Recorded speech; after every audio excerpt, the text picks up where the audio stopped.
Lionel Messi's life is not the fairy tale you think it is. Today, the world bows to him as the undisputed GOAT, the man who completed football. But what if I told you that years ago, he was never even supposed to make it? What if I told you that a tiny kid from Rosario was nearly erased by a medical condition that threatened to stunt his growth forever?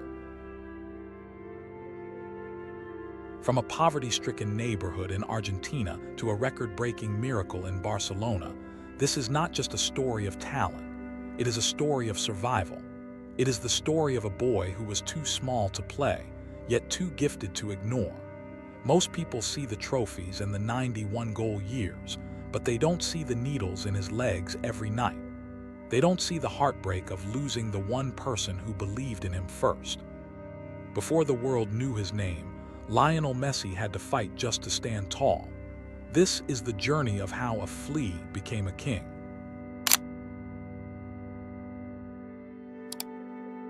Our story begins on June 24, 1987. Leo was born into a world that wasn't exactly ready for him. His parents, Jorge and Celia, worked tirelessly, but they were so poor that putting food on the table was a daily battle. Leo was the youngest of the brothers, Rodrigo and Matias, and he had a younger sister, Maria. But while his stomach might have been empty at times, his heart was full of one thing: football. In the dusty streets of Rosario, a tiny Messi fell in love with the ball.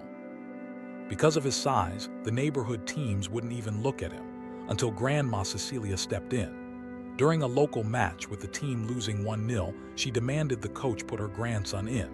The coach laughed, but Cecilia insisted. As soon as Leo's feet touched the pitch, history began. He was a lightning bolt. Grandma Cecilia eventually convinced his parents to save every cent for a pair of boots, and by age 11, the giants of Newell's Old Boys came calling. But just as the world started to look bright, tragedy struck. Grandma Cecilia passed away. It was the first great heartbreak of his life, a pain so deep he still dedicates every goal to her by pointing to the sky.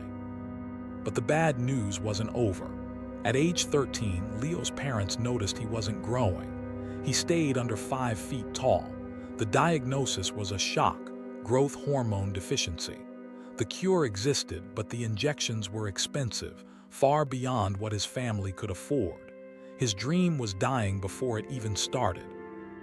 Messi's parents reached out to the top clubs in Europe, but one by one, they all turned their backs on the tiny kid.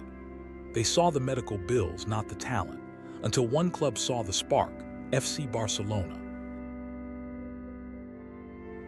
They were so mesmerized by his magic that they offered a deal that would save his life.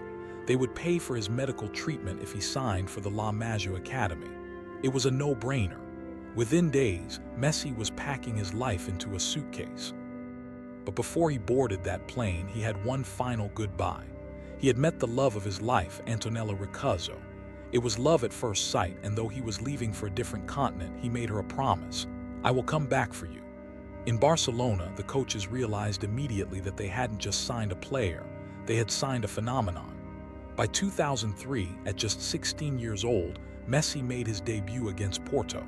Then came the 2004-05 season.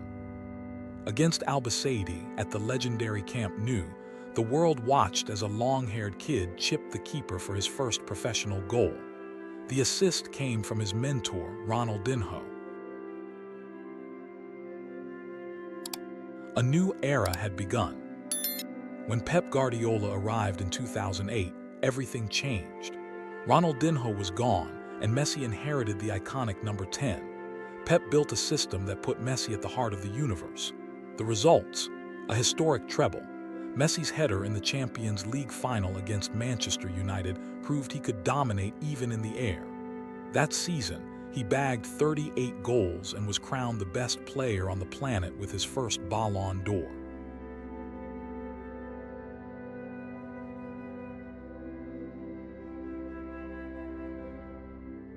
But he didn't stop there. 2010, 2011, 2012, he won 4 Ballon d'Ors in a row. 2012 was a year of pure madness. Messi shattered Gerd Muller's record, scoring a mind-blowing 91 goals in a single calendar year. He outscored entire teams by himself. This was also the year he became a father to Thiago. The tiny kid was now a king and a dad. But after Pep left, the road got rocky. Cristiano Ronaldo rose to challenge him, winning back-to-back Ballon d'Ors in 2013 and 2014. Then came the international pain. In 2014, Messi stood inches away from the World Cup trophy in Brazil, only to watch Germany take it away.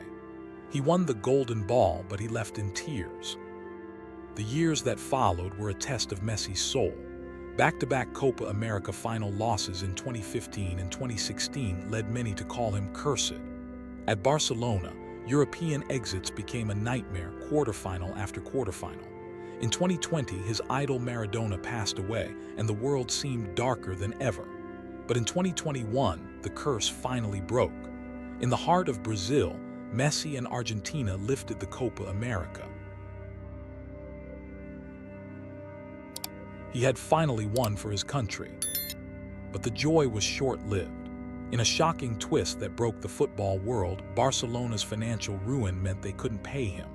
After 778 games, 672 goals, and 35 trophies, the club that saved his life had to let him go.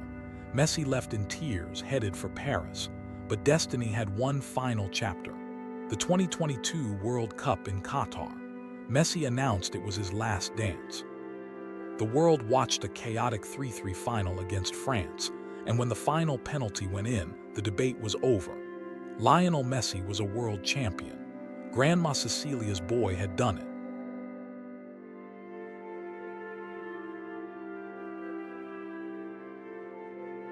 Today, he's in Miami, chilling with his kids and enjoying the sunset of a career that was never supposed to happen.